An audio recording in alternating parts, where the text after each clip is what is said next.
On retrouve encore une fois l'attribut open, mais avec la balise dialogue, donc qui va permettre de spécifier que la balise dialogue est ouverte. Ça vous permet notamment de faire des modales et pas besoin de les coder en CSS ou ce genre de choses. Donc l'attribut open, mais sur une balise dialogue, parce que je souhaitais mettre la balise dialogue dans cette vidéo. Alors là, on a un attribut sympa, c'est l'attribut direction, l'attribut dire, et là c'est RTL qui va permettre tout simplement d'inverser le sens du texte. C'est sympa, je sais pas trop dans quel cas ça peut être utile, mais c'est sympa de le savoir. Un attribut plus connu, c'est l'attribut download, qui va permettre notamment, si vous aviez un fichier.pdf par exemple, de télécharger directement le fichier. Alors attention, l'attribut download ne fonctionne pas si le fichier se trouve sur un domaine autre que le vôtre, ça fonctionne en local.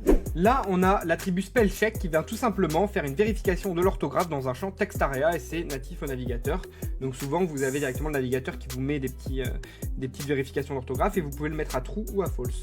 Encore un attribut sur l'input avec le type et là, cette fois-ci, on passe sur le datetime local qui va permettre tout simplement de mettre le format de la date